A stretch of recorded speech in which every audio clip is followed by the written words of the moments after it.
Thank you. Good evening, everybody. I want to thank the Idaho Mountain Express for hosting the forum tonight, and thank you all for coming. I'm Kaz, and I'm running for Hailey City Council, seat number 2. Let me start by saying that an engaged citizenry is important so we can make informed decisions and on what is best for our community together. So thank you all very much for being here. I've lived in Hailey for 20 years, and I'm raising a family here. My son Kai is 15 in 9th grade at the community school and is thriving in this great community. I have stepkids who graduated from Wood River High, and they are now working adults. I love this community, and I want to contribute to the long-term vision for a vibrant Hailey. I'm a civic-minded person. I believe in giving back to my community. I volunteer a lot. I show up, and I want to participate. I've cultivated a lifelong passion for community engagement, working with innovative, diverse programs that transform communities. My particular skill set will be an asset to the city. Some of you may know me from the farmers market. I've been there 13 years managing both markets in Hailey and Ketchum, and I've enjoyed it thoroughly. An engaged community is what shows up every day there, every week. I've also been a professional wildlife biologist for the U.S. Fish and Wildlife Service, a consultant, and I've co-funded and directed several nonprofit organizations here. I will work hard to reach out to a wide audience and ask for input. I want to collaborate on projects across jurisdictional boundaries. I want to engage stakeholders, nonprofit organizations, business community, and utilize local talent and experts whenever possible to build working partnerships. I'll be thoughtful in my analysis of projects, independent in my thinking, and I will always evaluate projects on quality of life choices for this valley. I'm an effective solution-focused person with good success bringing projects and programs to our community that have added to our quality of life. I'm just going to list a couple of things that I've done. I've been running that's it. Kaz, thank you very much, and I'm sure you'll be able to work that all in. Wow. Now my turn. Hi, everyone. Thank you to the Idaho Mountain Express for bringing us all together tonight. My name is Henno, that's Henno. My parents were not hippies, they're both from Estonia. I'm very grateful for this opportunity to meet with you and to offer the voters of Hailey a choice on November 7th. I moved to the Wood River Valley in 2006 and bought my home in Hailey 5 years ago. I work at Thunder Spring in Ketchum, where I do facilities maintenance. I have zero experience in public office, but my decades of work with property maintenance and management is where my qualifications for city council lie. I'm familiar with community codes. I understand the value of communication with community members, working with citizen committees, and know the importance of having long-term employees in their institutional knowledge. I've prepared annual budgets and long-term funding plans, and I have years and years of experience sitting through long, tedious meetings, not unlike our wonderful Idaho Mountain Express reporters do, and I'd like to thank you, Tony. Speaking of meetings, a large part of my campaign has been going to as many meetings as I can prior to the election. Since filing for candidacy, I've been to 3 council meetings, planning and zoning, the tree committee, caught the end of the parks and lands and that amazing greenway outreach they've done. Council members serve on other boards and other committees as well. So I'm doing this so I can be ready to get to work. I've also met with department heads, our city administrator, our community development director, and members of the airport board. I understand the value of building relationships. On top of all that, thanks to a question from the Mountain Express, I've actually read 2 years of city council minutes for one question. And I'm sure I'll have a chance to tell you all that I've learned tonight. Most importantly, this experience has increased my desire to give back to our community. I love where I live. I think Hailey is doing a lot right, and I really picked the right place to call my home. So I hope by the end of the evening I've built a relationship with you, and thank you. Let's give a both a hand.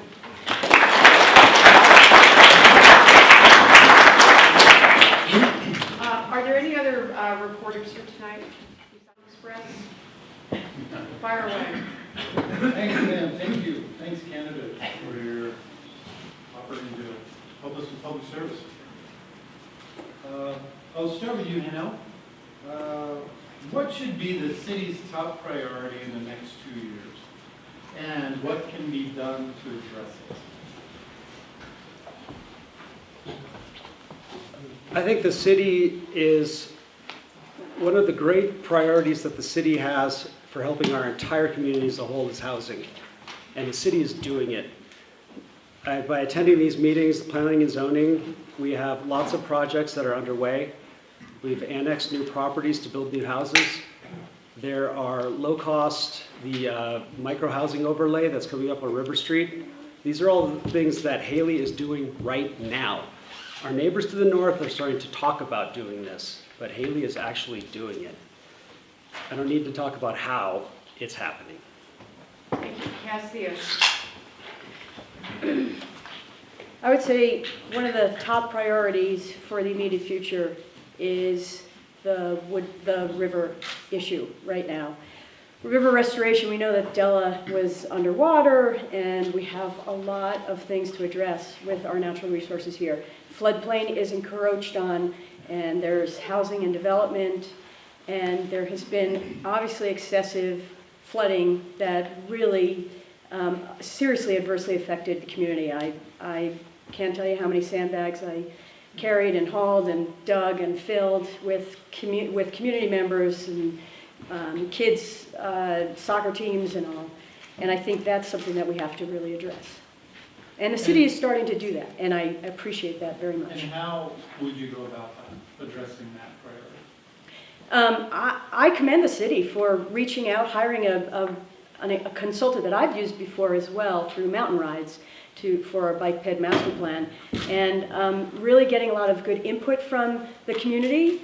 I did the online survey. I attended, they showed up at the farmer's market to ask for input, and I think that's a place to start, but knowing the science also is absolutely critical, and they're seeking that as well. So, Hanotai Tour, how would you address your number one priority, which is housing? Well, like I said, in a lot of my answers, I'm going to be the status quo, because I've been to these meetings and I've seen what our city is doing on our behalf and on the behalf of workers all throughout the valley. And I would continue doing the work that has begun. It's that simple. Thank you. Next question.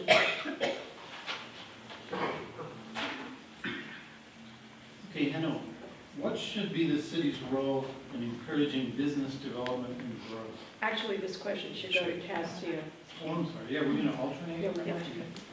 Cass, what should be the city's role in encouraging business development and growth? Well, I do think that Hailey is the business engine of our valley, and a drive down the airport way is quite obvious that it is thriving, it is diverse, and there's an amazing amount of business that's already happening in Hailey. And I would say that continuing to support high-quality lifestyle here will attract high-quality business. And I think we're doing that. We're adding bike ped infrastructure, which I'm very much in support of.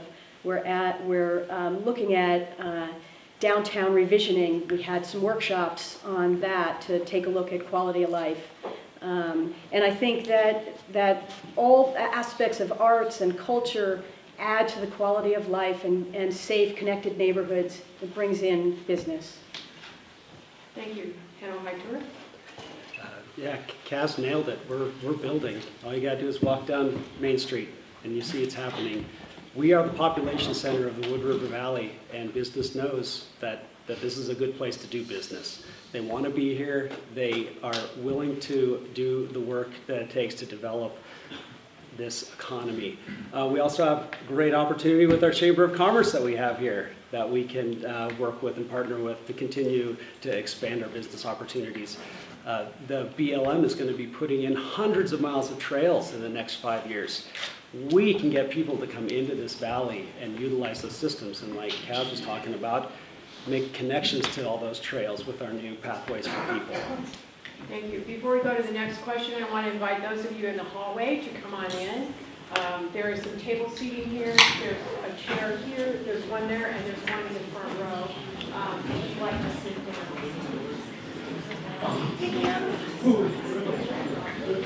Pam, did you ask the candidates to Are you having difficulty? Yes. Okay. Will you stand when you're ready? Absolutely. How's this going to affect you? Yeah, I can just move. Now that we have everybody complete, we'll move on to the next question.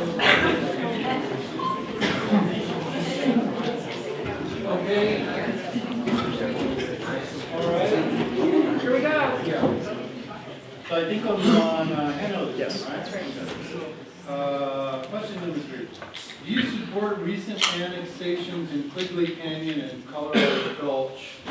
And should the city be open to additional annexations? I do support the Quigley annexation and the annexation down in Colorado Gulch.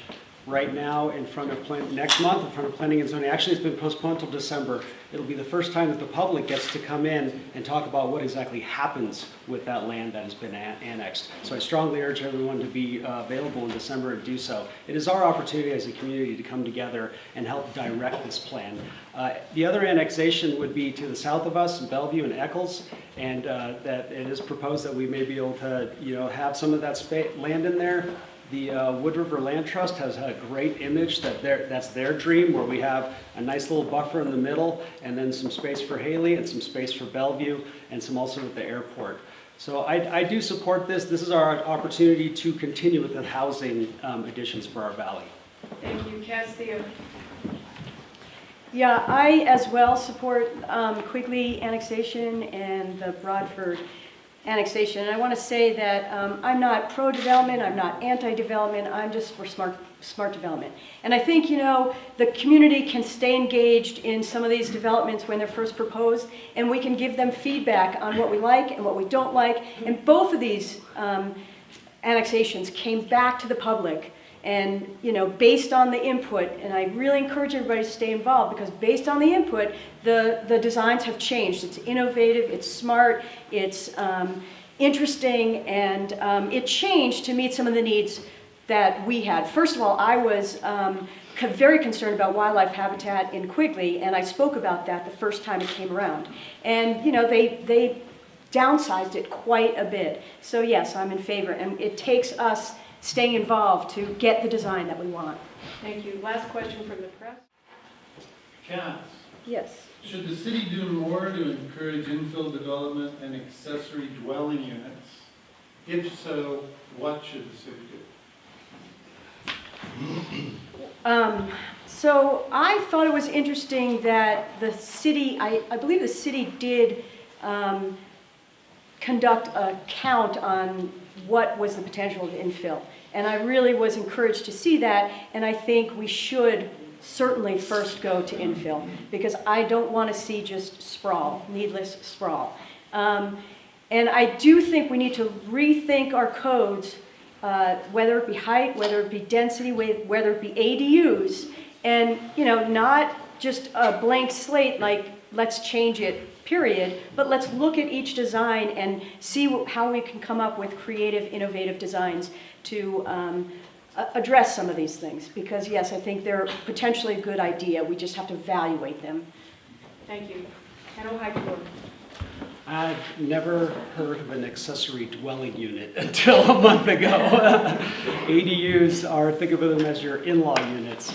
And there are some members of this community that wonder why they can't put one in so they can make a little extra money renting it to people. The city did a good study of this. Planning and Zoning was involved with it, and they've decided not to change the codes. I think we could maybe change some of them. I have some land on the town site. I could put a little in-law unit on the back of it and rent it to somebody. Maybe somebody that's gone to school is coming back, wants to live in the valley that they grew up in, would have a nice place to rent from me, and we can be neighbors. So I do support it. Thank you. We'll turn to questions from the audience, so let's go. First question, hand up.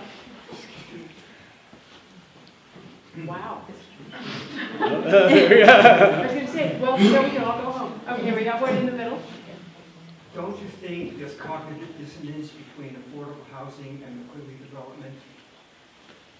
The question is, don't you think there is cognitive dissonance between affordable housing and the Quigley development? And that first question then would go to Hailey. That's a great question. How about a great answer? Yeah, exactly. Here's reality. Developers are not going to develop and give us any affordable housing, not necessarily affordable housing like market, capped housing. I'm talking about moderately priced housing, something, that underneath $500,000, let's say, unless they can build above that. That's the reality. And we will need to engage with developers, and like Kaz was talking about, we have a chance to determine the scope of these operations in presenting this. There is a 45-unit development that's going to be coming up to go into Woodside at Planning and Zoning next month. Those are small units. We have the ability to do it, but there's going to be some give and take. Down in Broadford, they're going to be putting in some big houses. Out in Quigley, they're going to be putting in some big houses, but they're also going to be putting in smaller units, and I think the city of Hailey is working on doing this. Thank you. Castillo, Can you ask the question again? Repeat the question. can you explain the cognitive dissonance between affordable housing and the Quigley development? Well, I don't think that one has to be against the other necessarily. You can do both, and we need to be doing both. We need to be creating the infill in our community with ADUs, with tiny house apartment complex ideas that are all over large cities now. And I think that developing all the interesting aspects of Quigley is going to be a benefit to our community. There's a lot more than just big homes out there. There's community aspects of it, and school and fields, and I mean there's more than just large homes out there. So I think innovative design and smart annexations like that doesn't have to be an either or. Thank you. Next question. There was one behind.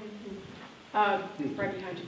What is your position on the development impact fee rollback and amendment for businesses?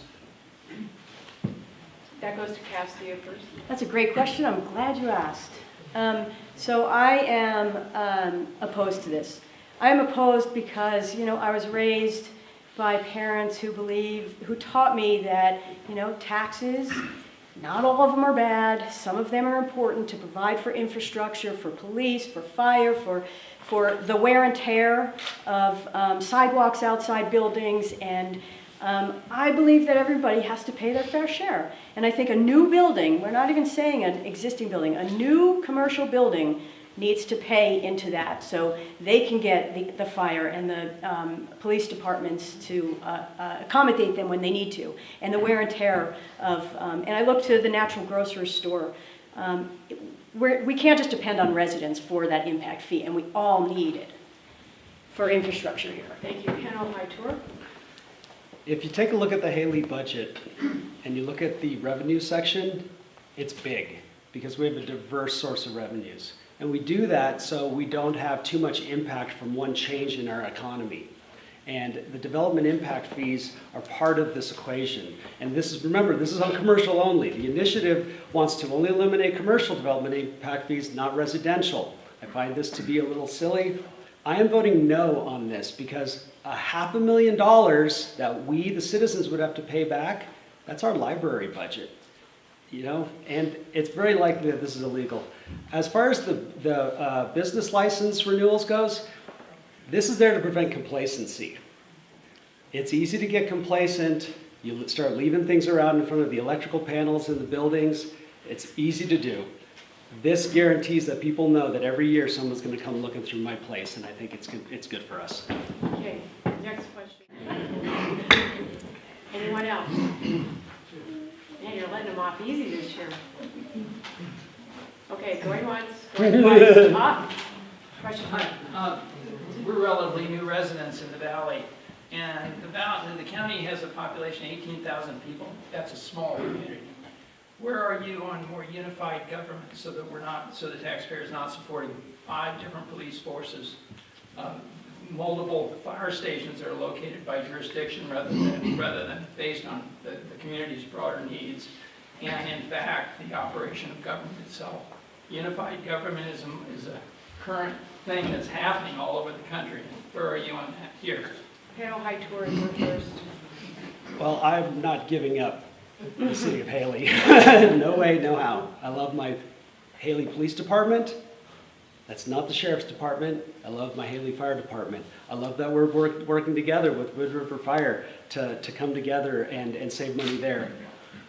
Our communities are unique, and I want them to stay unique, and that includes our government and how we plan these communities.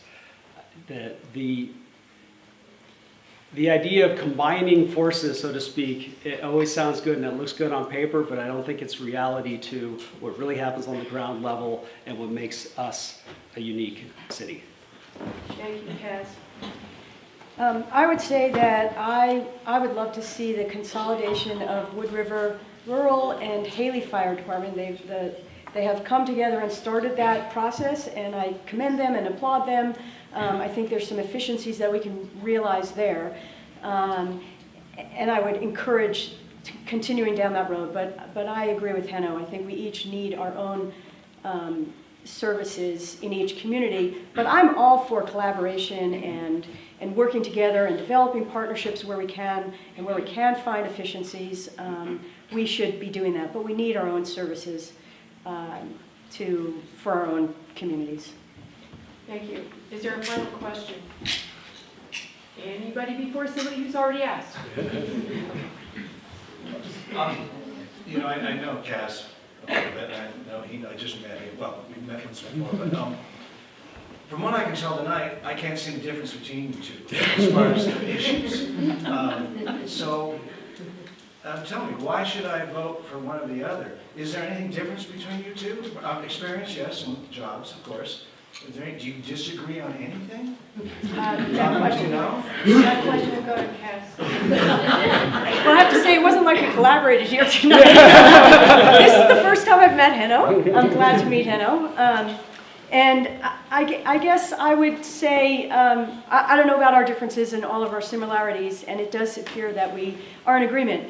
I can offer you that I'm solution-oriented. I've brought a lot of things to the community by way of finding a niche and filling that niche in a community need, whether it be Idaho's Bounty or the Hope Garden, which we're standing really close to. I remember coordinating with Tom Bowman at the time, what should we do with that piece of land that's next to the county building? And the Hope Garden developed. And that was in concert with, obviously the Hunger Coalition.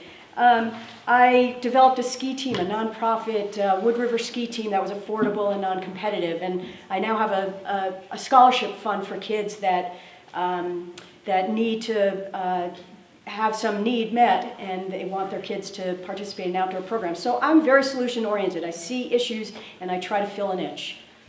Thank you. Henno? You're right. Martha Burke's going to come up here, and she's going to sound just like me, because I sit in meetings and I listen to her and I go, wow, I like the way that she's saying it. This city is doing things right, and I think we have some some synergy here with all of the candidates. I think maybe a difference might be that I might propose allowing better access to motorcycles maybe into these new BLM lands, and maybe Kaz won't because of environmental considerations. Those might be the differences. Those are my friends in this community, are motorcycle riders and those type of people. They're out there doing for their adventures. That would be a difference. But when it comes to how this government runs and how we do things, it literally comes down to, we're here to have some fun. We're here to represent you, but we have different styles. And it's a matter of looking at how we present ourselves and which one you like. And either way is good. It really is. Because I think both of us want to continue the good work that our town is doing. Thank you. We're going to turn now, each candidate brought a question for the other. So we're going to start with Thea, and she's going to ask. Yeah, so I was going to ask about the initiatives, but that's been asked. Henno, I just want to know how you will make decisions and what criteria would you use to make your decisions if you're on city council? Well, my introduction pretty much says it. I am willing to build relationships with our committees. I know that this job is not going to be just about Monday night city council meetings. This is about being a liaison for planning and zoning, or what other things. The council members will be wearing multiple hats. And if you go onto my website, votehenno.org, I have my series, which is Henno Goes to Meetings. And I'm doing a video log that I've tracked on YouTube, where I am going to these meetings and then giving a presentation on what I learned at these meetings. So you can see right now that I'm willing to do the work, even before I've been elected. And I promise if I am elected on November 7th, I will continue to go to meetings, continue to meet with department heads, and continue to move forward. So on January, when I take office, it's a smooth transition. Thank you. Cass? Oh, Yeah. Hannah, you have a question for Cass. I just mentioned that council members get to wear multiple hats. What other committees would you be interested in serving on that the council members currently, we have joint powers, those kind of things? What have you thought about? Well, I've always been interested in the nonprofit sector, and I would want to serve on committees for some of the nonprofits in our community. I would be very interested in serving on the consolidation of the fire districts, because I really, I've been tracking that some, and I like the idea of that, and I know that they're headed down the right road there.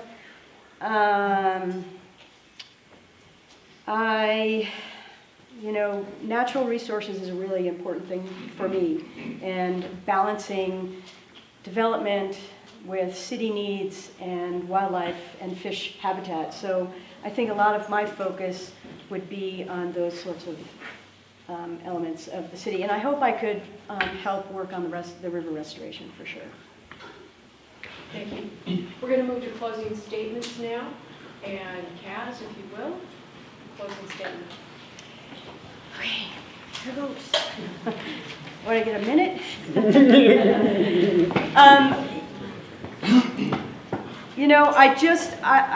I think involvement in government is essential. And I think that your vote is going to make a difference. And I'm really pleased that actually there's someone to run against. I think it's important for our democracy. And it's really important to me to run for city council. I want to give back. I want to participate. I want to continue to lead a visionary direction for Hailey.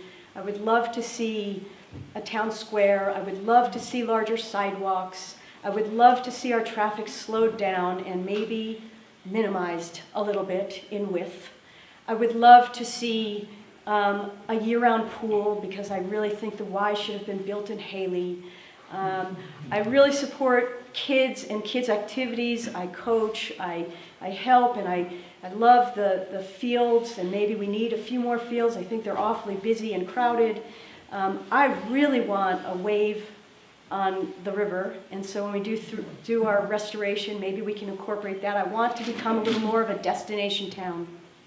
And I'm ready for this new challenge, and with your help on November 7th, I think we can start making a difference together. Thank you. And I'll invite you.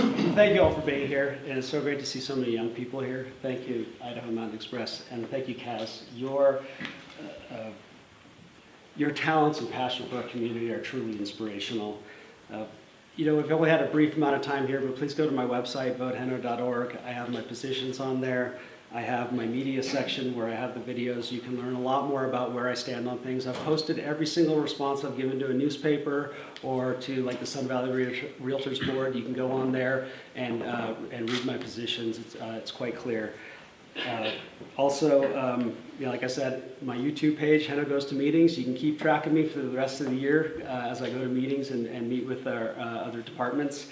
And please follow me on Twitter and Facebook at Vote for Henno. That's vote, the number 4, and Henno. And you can also email me at info@votehenno.org. And if anyone would like to sponsor a yard sign, I brought some with me, or you can email me. So thank you all for being here. Thank you. Let's see these two fine candidates.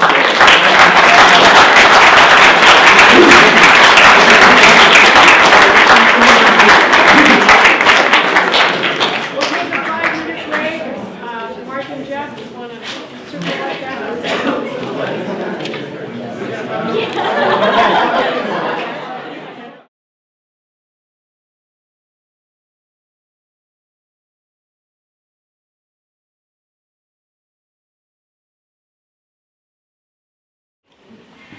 So thank you all for being here. It looks like there are a couple of government classes here. And so take notes because it's going to be your turn very soon. I started on Planning and Zoning Commission and served there for a couple of years. That's where you're going to start. And the reason you're going to start there is it's the grassroots.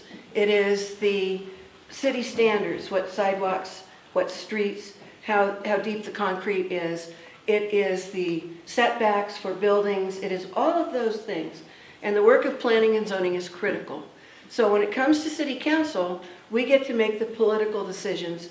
We get to have our neighbors complain. We get to take all the heat.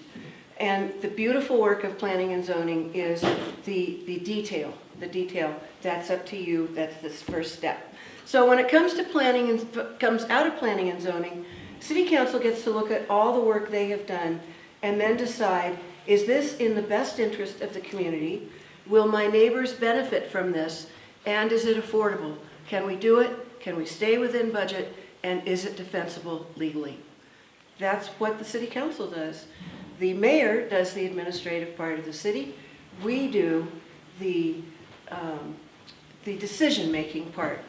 So having said that, I have served in this role for quite a while now, over 24 years, and I'm getting it down. It's becoming really pretty easy. That is not true. I take a great deal of time preparing for each city council meeting. I read my packet thoroughly. I ask questions of staff. I worry, and I'm really a wreck about pizza and politics every time I do it. So I think I know Hailey pretty well, and a lot of you know me pretty well. You know what to expect. You know I haven't always agreed with my mayor or my fellow council members. Most recently I had a real struggle over Colorado Gulch. It went ahead without me, but then you compartmentalize and you move to the next decision, because if you make enemies, you don't make good decisions. You have to work together and stop. Apparently when they tell you. I have done my best to serve you well, and I hope you will consider that and vote on November 7th for me. Jeff Baker. Thank you.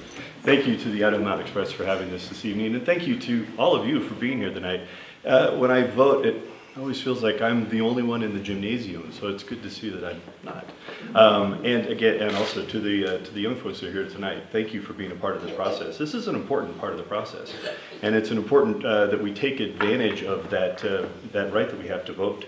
We are a part of this process. And I was a little bit about myself. I was born in northern Idaho. I grew up in Boise.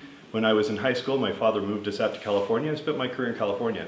And in California, I was literally surrounded by millions of people. I moved here in 2010. I'm surrounded by 8,000 people. The county, 22,000 people, right? I know more people here now in this 22,000 person community than I did in California, surrounded by so many people. You feel so that your voice doesn't have, you don't have a voice in the process, but here you really do, you really do. Currently, I am the executive director of the chamber. It was the Hailey Chamber of Commerce, and last year we decided that, you know what, we need to collaborate. As an organization for the Valley, we need to be inclusive of all of the businesses. We are 4 cities within the Valley, but we are one economy, and that economy is a tourism-based economy. And I have yet to hear an argument against that statement right there. So I am looking for a chance to be on the Hailey City Council. I have not had the effect that I want to have in several decisions sitting on that side of the desk. I want to sit on this side of the desk because I do have some great ideas in regards to how Hailey can be a part of the conversation in regards to the Valley as a whole. We do need to collaborate. We're in this together. Hailey is not an island in this. We need to work as an economy, and so I'm really looking forward to being on the Hailey City Council and making that happen. Martha, thank you for your service. But I'm bringing a fresh perspective to this, hopefully, and I would look for your vote on November 7th also. Thank you. Thank you. Before Before we move on to questions from the press, I want to note that, and I want to thank Josh Murdoch for live streaming this forum tonight on Facebook, and we are also videoing it for a link from the Idaho Mountain Express website, which is mtexpress.com. We did this with Ketchum last week as well, and they have been well viewed online. So we will now move to questions from Tony Evans of the Idaho Mountain Express. Thank you. Thank you, Jeff. What should be the city's top priority in the next 2 years, and what can be done to address it? You've heard this, and you'll hear this all the way through. Every person that's running for this has talked about the housing issue here. We're in a severe crisis with this. We need workforce housing. It's not affordable housing, it's workforce housing. It's what the workforce can afford. Last month at the Sun Valley Economic Development meeting, they talked about a 1% growth for our valley. That's anemic. It's growth, but it's barely growth. In the last 3 months, Idaho tourism has experienced a 14% growth. The 12 months before that, it was 12%. The 12 months before that is 11%. And we're at a 1% growth, and we are a tourism-based economy. It's because we do not have the workforce that we need in order to, business owners and managers are not able to take on new projects. They are not able to do what is necessary to grow their business. We are sending money out of our community in paychecks, and that's hurting our growth. So housing is a huge thing. Thank you, Martha Bird. I'm sorry, but what can be done to address it? Yeah, I'm sorry. I'm sorry. I was looking at the stop sign here. We need to work with developers. There's got to be ways that we can fix this within the ordinances that we have. The city governments have created this problem, and the city governments can fix it. Thank you, Martha Bird. It is true that we have had a housing dilemma since, I would say, Blaine County Housing Authority was formed, which was probably 20 years ago. The issue at hand is land is expensive. The cost for square foot building a residence is the same across the board. If you do commercial grade, builder grade, it's the same. What the cost per square foot for land is what's killing us. So we have to step back. We have to look at density on a piece of property. We've begun to do that on River Street. We've changed the zoning there. There was a bit of a pushback from the neighbors, but we are talking about pods. And these are apartments that would house a single resident. They would be developed together and one ownership. So say St. Luke's wanted to rent a block. Their traveling nurses could stay there. Does not solve the ownership issue, but it solves the issue of come to work here, you can find a place to live here. First step. Thank you. Jeff Bacon. Oh, sorry, next question.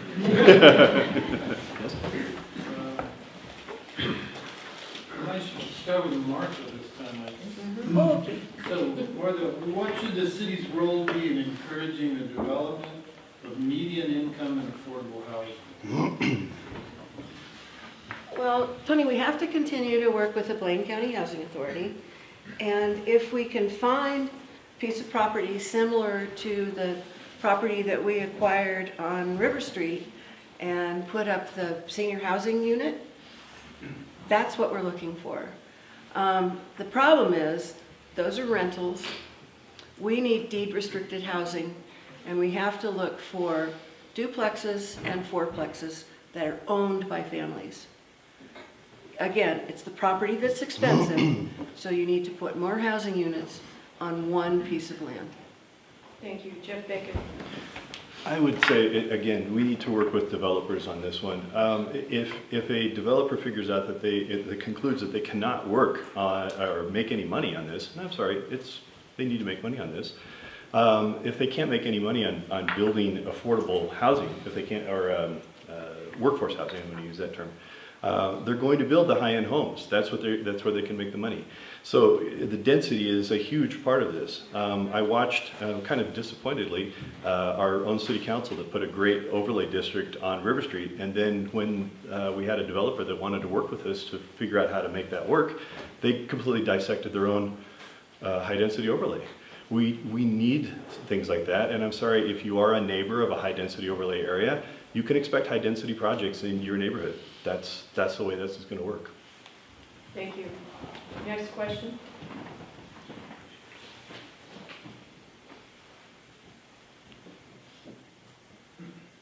Jeff, do you support recent annexations in Quigley Canyon and Colorado Gulch, and should the city be open to additional annexations?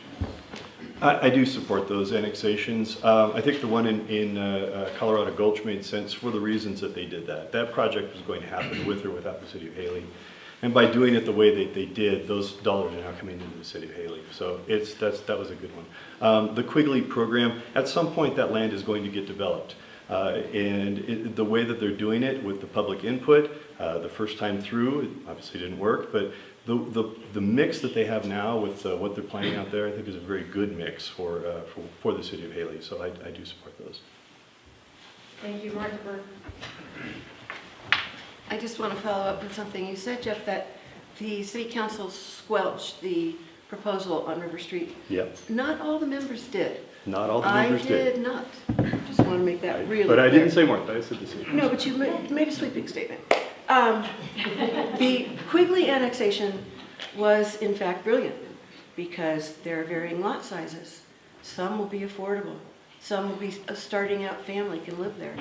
Others will be graciously big so that those people who are retiring or have money that they can spend and not suffer will be able to live there as well. There'll also be a school. It's a wide variety. Now, the issue at Colorado Gulch, very expensive lots, starting at $200,000. This is not affordable housing. It is not community housing. We did not work with a developer there. I fought that pretty hard. Final question from the press.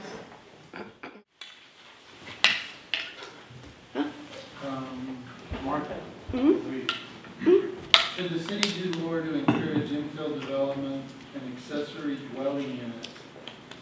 And if so, what should the city do? So accessory dwelling units are such a good idea if you are looking for rental units. And they're great, they really are. They can benefit the family to supplement their income. Henno said it well. You know, you add the mother-in-law unit above the garage, in the backyard, whatever, and it means that a teacher can live there. But they're rental units. What I'm opposed to is height changes in Old Hailey or in residential areas where you have compact neighborhoods, because suddenly you're taking sun access away from your neighbor. You go two-story in a one-story neighborhood and you've diminished everything in their yard. And I think that's not the way to do this. ADUs are rental units. They don't solve ownership problems. Thank you, Jeff Bacon. I would agree in infill. It doesn't stress the infrastructure that we currently have in place. I think the ADUs are an interesting thing right now.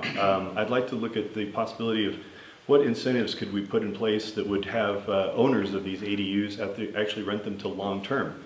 The ADUs that are going up, they're short-term rentals, and it really doesn't help our housing situation at all. So what could we do to create some incentives that I have an ADU, but for the trouble that I go through in renting it in small term, I could do pretty well in renting it long-term, and that would be a lot more helpful in our current situation. Thank you. We'll turn to questions from the audience. Step up to the plate. My name is Willie Cook. I do work for the Mountain Express, but I'm going to take my Mountain Express hat off. Apologize. As a Blaine County longtime resident and property taxpayer kind of guy, I'm not a Hailey resident, I'm a Ketchum resident, but I'm curious, since you guys have identified housing as a critical problem facing the future. I'm curious how you feel about the Airbnb concept. Does this take properties, potential rental properties off the market? And do the owners of these properties pay their share of taxes? Thank you. That'll go to Jeff Bacon to start. Yeah, ADUs is very interesting. In response to the second part, yeah, I'm not sure that everyone is paying their fair share on that. We've got hotel taxes that help pay back in. It's kind of a we kill, we eat tax in regards to the hotel tax that we pay. We also use those dollars in order to promote this area, to bring more people in, fill the hotels, and it just keeps going. I'm not sure that all the ADU folks are paying that tax, and in that case, they are using the system. They're taking advantage of the system. What was the first part of that question again? I got so. Do you find that the Airbnb concept are taking rentals off the marketplace? Is it a good thing? Is it a bad thing? Well, I think it's a good thing because it gives the people who are coming to visit here a different type of experience than just a hotel experience. So in that regards, I do think it's a good thing. But there was an interesting article in Outside Magazine in September or August, and it said Airbnb is killing the mountain town. And in very many points that they made in that, I would agree with them.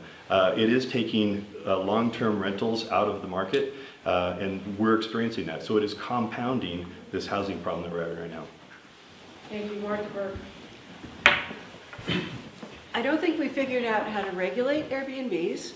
I think that I have a friend in Bellevue who is trying to figure out how to pay off her home. And so she and her husband go camping a lot and rent their home out as an Airbnb. They have not had good experiences completely, so they're not going to do it. That doesn't answer the question of, are they taking away rental units? No. Are they regulated? No. Do they pay taxes? No. Is it a good idea? Not yet. I don't think so. I don't think we figured it out. Obviously, for an individual family, they're trying to make some extra money. The neighbors don't like it. It's not the answer it's cut out to be. Though I have to say, my daughter stayed in one in Carmel and loved it. So we don't have the answer yet, and I'm not in favor of them until we figure out some stuff. Thank you both. Thank you. Next question. So just go for it. Someone else. I can wait. Okay. We'll go here, here, and then there. And then there. Right. Thank you, Ms. Morris and the Idaho Mountain Express for hosting this gathering tonight.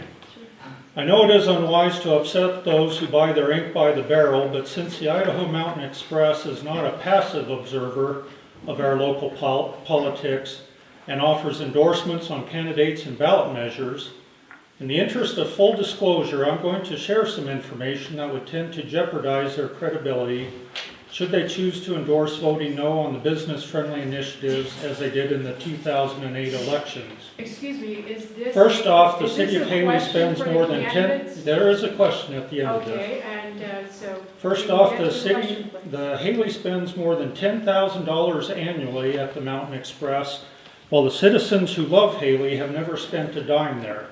The city of Hailey is opposed to the initiatives.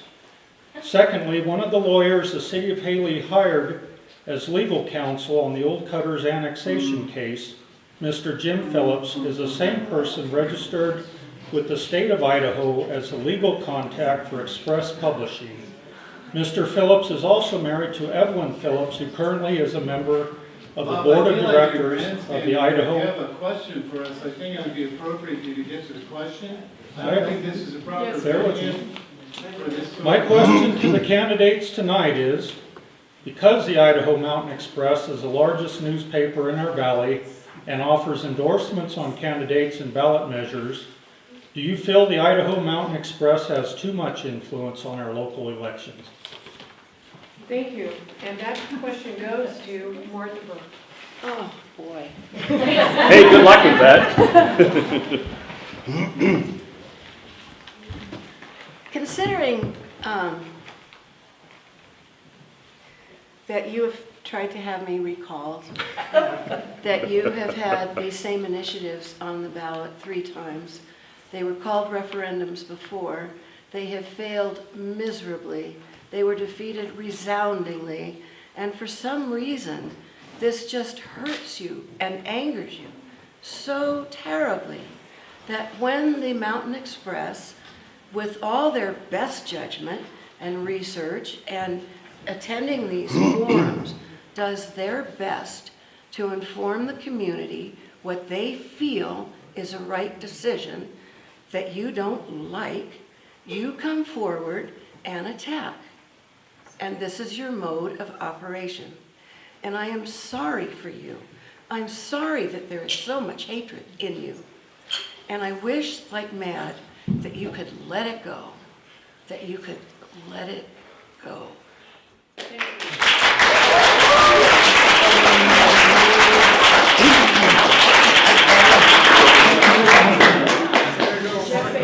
Hi, okay.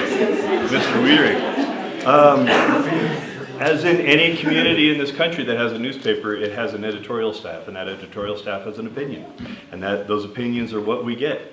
And if the community doesn't like those opinions, they let the newspaper know. And the newspaper can do with that whatever they feel like. So it's really up to the newspaper how they feel about different issues, and if they choose one candidate or another, and they want to do that editorially, they do that editorially. It's the way it works. It's the way a newspaper works. So I honestly don't know how to answer your question. Thank you. I will say, since the newspaper was brought into this, that there is a wall between news and opinion at the newspaper. The two basically do not mix, and the opinions are independent, and the reporters do their best to provide fair and accurate coverage for the citizens of the Wood River Valley. We've done that for over 40 years. We will continue to do that. And I think we're very lucky to have an involved community, which is our goal, because we believe very much that good information, accurate information, empowers the community. We do not, on the editorial page, walk into the voting booth with everyone, take your hand, and check the boxes that the editorial page might like you to check. So that said, we will move on to the next question. I would just like to know what you guys can do to specifically benefit the youth in our community. And that question goes to Jeff Baker first. I'm actually going to go to my chamber experience on this one. One of the things that we at the chamber are looking at right now is we have a young group in our valley here that basically is going to graduate high school, and we're either going to say, look, here's the deal. You can stay at home, you can live at home, and we'd love to have you in our valley, or we'll see you. Because we don't have any way to keep you in the middle ground there. One of the things that we're doing at the chamber right now is we're putting together a leadership council. We want our young folks, the high schoolers, to actually have access and be able to understand how the business community in this valley works. You need to have that information before you graduate high school. Because after you graduate high school, you're either trying to figure it out on your own, or you're not here in this valley. So I think that's one of the things that we can do, is to engage you a little bit better in how this valley works and what makes it tick. Thank you, Martha Burke. I don't know how many young people here are planning on college.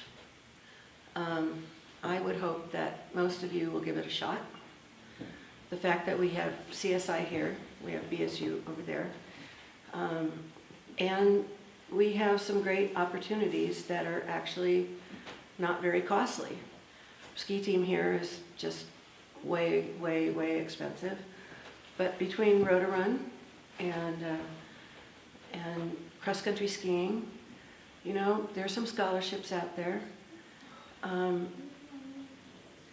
Give education a shot before anything else.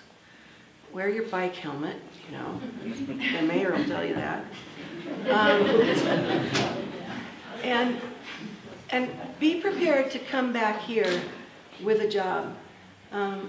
My daughter wanted to be a vet. It didn't work out. So she went to nursing school, and it was a struggle. now she's back. She's here at St. Luke's. She's 43, and she finally bought a house in Bellevue. And it's been a real struggle to get a house. But you can do it. And I suggest you do, because no one else will get your sense of humor the way people do here. Thank you. Next question. Right here. Okay, so the empty lot where Kings lives and the empty car lot beside it, why can't we get something that'll be enjoying to our community, such as laser tag, less expensive activities, shopping, or maybe even a bowling alley? Martha Burke. You know, we gotta talk to, is it John Safro? Who's got the Hailey, you know? There's no place for me to bring that up now, but we need a covered pool. We need a bowling alley. We need video games. Well, you know, I'm thinking of the ones that you pull and they go boom, boom, boom. An arcade, that's what we need. And we do need it. We seriously need it. We need a really cool place. That, I don't think we use those words anymore, but there has got to be some place doable. And it probably needs to be a private-public partnership. Because the city can't do it on our own. And we've got to talk somebody into partnering with us. And you know, Bruce Willis has got that very cool building. It's empty on Main Street. And if it were a not-for-profit, he could afford to give it to us, and he could write that off. Jeff Bacon. Thank you. That's a great question, and we need more facilities like that. But we do have some great facilities considering the size of our town. But very specifically what you talked about, and Tom King is not going to like this comment, but I'm sorry, Mr. King, you built a great renovation on your building there, and then you want $20 a square foot. That is an astronomical price for a Main Street building, and that's one of the reasons that it's still vacant. The lot next door in the Goody Motors, that's going to become a Marriott hotel, and that's going to help our economy also. So things are happening, but it's, I think that Martha's right. It will take a public-private partnership in order to build some of these things that are more geared towards the youth in our community. Thank you. There are two questions, I believe, in the back. There's one here. Now go ahead. You're up.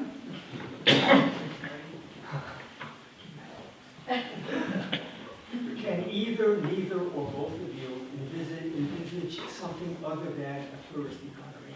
You have to say that a little bit Say it a louder. little louder. I don't think we're hearing. Can you envisage anything, something additional to a tourist economy? Can you envision something additional to the tourist economy? And that goes first to Jeff Other Bacon. Other than. Other than, no. In addition to, yes, absolutely. You look around, of course, people are going to want to come here. It's beautiful here. We have it. Why do people want to come here? No. People, visitors. We're talking about a tourism economy. We're talking about something like Quigley, that's a development, it has to attract residents. Yes. Why would someone move here if there's no future for them? Well, yeah, that's a good point. But no. We have within our tourism economy. There's plenty of that to do within that. You're not saying there's nothing to do. A tourism economy is a very good economy. But there are other things that we can do within that. We have a finite amount of land here available to us between these hills. And I love that we have the hillside overlay that we're not allowed to build on that. But that's going to create some more problems for us down the road in regards to the finite space that we have available to work with. But we could do other things. We have invested a ton into the arts community here. Why can't we attract more artists into our community? Why can't we be more of that kind of a core? We are never going to be the type of economy that we have manufacturing or production. We just won't have the workforce for that. So we need to... This isn't a debate. We need to look at things that require less in the workforce, so telecommuting, people that can work alone. Artists don't necessarily need a large workforce to make that happen. And the tourism economy is a great economy, and we've got that going right now. We just need to really focus on that also. Thank you, Martha Burke. Okay, the quick fix is hockey. Right? Okay, we got the Suns, we got the Sunsets, we got kid hockey, we got the facility, we got hockey. We got hotels, we got hockey. Long-term fix, let's assume the climate is changing. Let's assume winter comes later and leaves sooner. We need hot springs developed out Croy. Public-private partnership, year-round, doesn't matter if it's snowing. Come have the waters in Hailey. I'm serious, I am really serious. Why wouldn't you come? It's beautiful out there. Come for the waters. Stay for the skiing, if there is skiing. Stay for the bike trail. Stay for the hockey. I mean, remember we did one of those, what was it? A goal setting downtown? Don, you were there. We sat in a room and we put ideas all around. Every single person there wanted to do something with the mint and do a hot springs. Well, we better hurry. Thank you. There was a question. Thank you. It goes to Martha Bird. Would you like to see economic growth, supporting for those families with real jobs and, like, for you when you grow up? A real job? Do you have Whatever an that answer? means. Whatever that means. Yeah? Madam Candidate, do you have an answer to this question? So first of all, I want you to go to school. Second of all, I want you to stay bilingual. Third of all, I want you to think about tech skills, computer skills. I want you to think about medicine, because my daughter, a nurse, cannot speak Spanish. So every mommy that comes in there and is trying to have a baby, my daughter's going, push? You've got a field like you can't believe. Everybody has babies, and they don't farm that overseas. Thank you. I'm not sure that was your question. I apologize. I'm not sure of that answer. Oh. In the short answer You get is, clarification. we need to engage with that group. And again, I'll go back to my chamber experience right now. We are finding that is the group that is the least engaged in our community, and we need to find ways to engage them in what's going on. That's significant right there. So, but to Martha's point, yes, education is huge, and we definitely need the workforce. So, yeah, stay here, be a part of the community. Thank you. There's a question here. And there should be a member on the Parks Board right now. Go ahead with your question, please. Thank you. In 1994, the county and the city agreed on an operating procedure for Friedman Memorial Airport. Yes, sir. And I would like to know whether you think that today that agreement is being met. And if so, how do you think it's being met? Thank you. Jeff Bacon.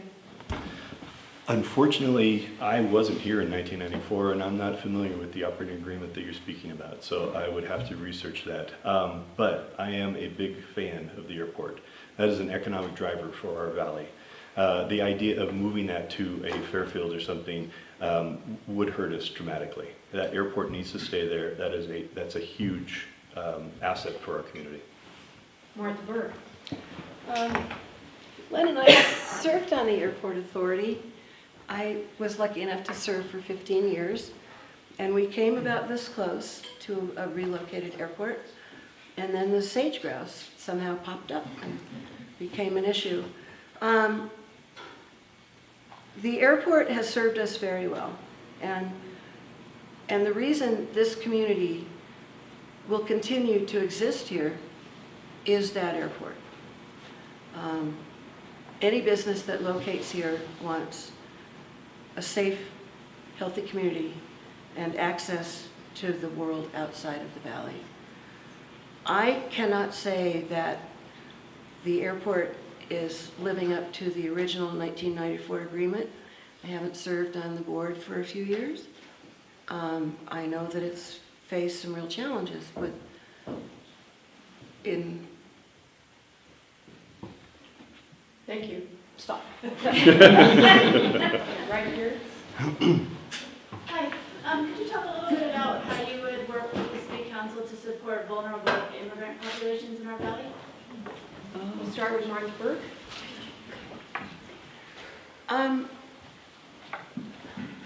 I had the opportunity to work with the director of the Refugee Center in Twin Falls last year and did a drive, a clothing drive for her and that community. And it was, well, through Emmanuel Episcopal Church and the Episcopal Church throughout Idaho. And it was an awareness for me and for, I think, the rest of the community at large. We do have an immigrant population here, has not been welcomed because we have not had the experience. We've not known how to open our doors yet. I think it starts in the school, it continues with government, and we begin by educating our community at first the government level in public and in the classroom with our young people. And the sign is now swinging. Thank you. Jeff Bacon. Thank you. And again, I apologize, but we are what we do, right? So I am the executive director of the chamber, and one of the programs that we're working right now is a Hispanic outreach program. I had a meeting back in March. We met in Bellevue, actually, and had a group from BSU there. And one of the things that we were talking about came up with the Hispanic population in our valley. And it's, once you kind of start to understand that they are disengaged because they don't feel comfortable in coming forward and being a part of our community. And that's really the first place to start on this. We need to engage them in these conversations. They need to be in these rooms. They need to be at city council meetings. They need to come and engage in our community so that they can feel comfortable being a part of it. And I'd start there, for sure. If there's someone who hasn't asked a question, we'll take it. If not, we're going to move on. I know Kaz talked about this a lot, but how are you guys going to improve our flood grounds in the river in the flood this summer? Sure. Mr. Mayor. Obviously, with everything that's happened on our river in the last several decades has caused what we have now. The Wood River Land Trust has done numerous studies on this, and several years ago, they were talking about the fact that we were going to have this problem now. They saw this coming, the experts that know how rivers work. We need to listen to them. We need to work with the Army Corps engineers. We need to figure out what this looks like. Continuing to build homes in the floodplain is kind of a silly situation. We've done this to ourselves. But we can fix it, but we need to work with the experts on what that looks like. Unfortunately, I think it's going to take a lot of time. I think there might be some more opportunities for us to have the kind of troubles that we had this spring before this gets fixed. Thank you, Martha. So far, the preparation we've seen is a 3 or 4 stage process. The first will lessen the length of the flooding in Bellevue. It is cutting trenches so that it alleviates the length of time that Bellevue is underwater. It doesn't eliminate the flood. The next is like a bladder that we will put in place, but everything that you do in a floodplain affects someone else in the floodplain. So it's like this constantly. What we do know is that when the channel was straightened, it allowed all the silt from Ketchum on down to just run the river. And so every landslide, every high water just channels the silt. And that brings a new channel is cut every time. So we need to recut a channel, we need to meander, we need to do a bladder, and we need to figure out how to drain Bellevue quickly. So it is a concerted effort with every property owner on the Wood River working together and tens of millions of dollars. Grants, FEMA. Thank you very much. The final question will be here. How do you feel And we'll about go the to wildlife in the community? the wildlife community. Mark Burke. It is pretty much why I love being here. The moose walking down the alley, the raccoon trying to steal all my sunflower seeds. It is what we protect, it's what we value. It is the homework we do before you make any decision with trails, with annexations. It's the bald eagle that has flown around our neighborhood last winter. It's the sharp-shinned hawk that's killing it's the wild kingdom in my driveway with the chickadees. And it is our duty to protect, preserve, and value. And I hope we continue to do a good job. And we have failed in the past at times. Thank you. Jeff Bacon? It's the reason I live here. I love it. I absolutely love it. The chamber actually benefited greatly from it last year. We put out a video that went viral across the U.S. It was the 10 bull elk crossing the road, and people couldn't believe that that's what we have for a traffic jam in our valley. It's, yeah. Nice pick, Carol Waller. So absolutely, and for you, mimic everything you said. Yes, it's an important asset for our community. Thank you. We're going to turn now to questions from one candidate to the other, and Martha Burke here first. Being the director of the chamber, which is in fact a representative of the business community, and serving on the city council? My turn? Absolutely not. One of the things that maybe Martha is alluding to, the city of Hailey has a lot tax, and some of those lot dollars are spent on behalf of the city of Hailey by the chamber. We have the bandwidth in order to promote the city of Hailey as a destination, and we use those lot dollars in order to do that. There are instances where, I'll give you, the mayor of Twin Falls is also the head of the Chamber of Commerce in Twin Falls. And one of the things that is great about me as a candidate is that's my job. I'm on the street. I'm talking to the business owners. I'm talking to the community every day. I just left a meeting up in Ketchum with several hundred people of the business community, and we were all networking and figuring out how we can work together. And that's what we should be doing as a city council. So I would be bringing that to the city council. I think that is huge. Thank you. Jeff, your question for Martha Burke. This is great. It's almost like point counterpoint. Because mine is, how do you stay up to date on and connected to our community? What do you do to find the research that you do to understand what's important to your community, the constituents? Ooh, lovely. First of all, I have known a large number of the people sitting in this room for a number of years. It started when my children were in school with a number of your children. That's the first connection. Secondly, I have volunteered with Meals on Wheels. I go to the senior center. I volunteer in classrooms. I belong to PEO. I have an infinite number of connections in this community with families, with seniors, and with every number of neighbors and neighborhoods. So it is both the business community, it is my neighbors, it is a connection with people in Ketchum that I've also known for 30 plus years. I'm not worried about being connected or disconnected. It is pretty much my life. Thank you. Thank you both. Before we turn to the 1-minute closing statements, I just want to say that you may have noticed that there's been a lot of, like blowing the stop sign tonight. And when that happens, we keep track of the time and the other candidate gets an equal amount of time. I hope you've noticed that as well. So we will go to closing statements. And so Jeff Bacon, you're up first. I am running against an incumbent that has been in office since '94. What I bring to this equation is a fresh perspective on this. I also bring a marketing background. I failed to mention that my service in California was marketing directors for several large companies, including a large hotel company. I understand the tourism industry, and I understand that that's a significant part of our economy here in the Valley. And I want to help that. I think Hailey has a significant story to tell as part of the whole story of the Wood River Valley, and I'd like to be a part of that.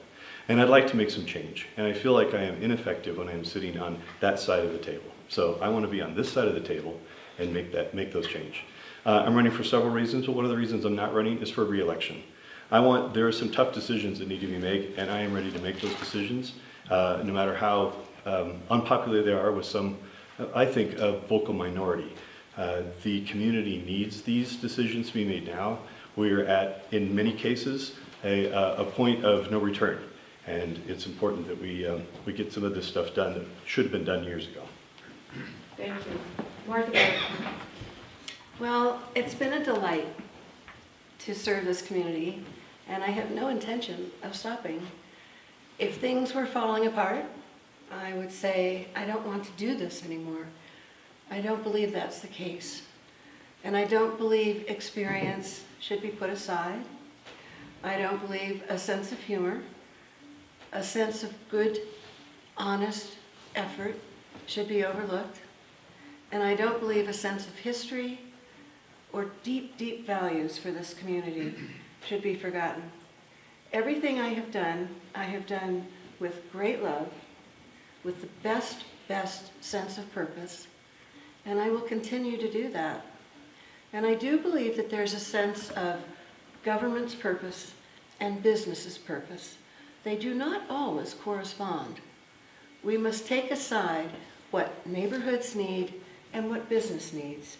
They do overlap at times, but remember, business is business.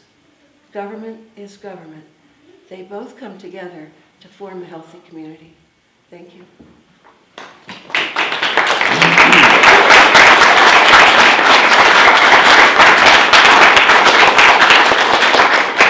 We're very lucky to have a great slate of candidates in Hailey this year. I want to thank the candidates here, the candidates who spoke before, and thanks to all of you for coming to the Idaho Mountain Express. Have a great night. I didn't get here.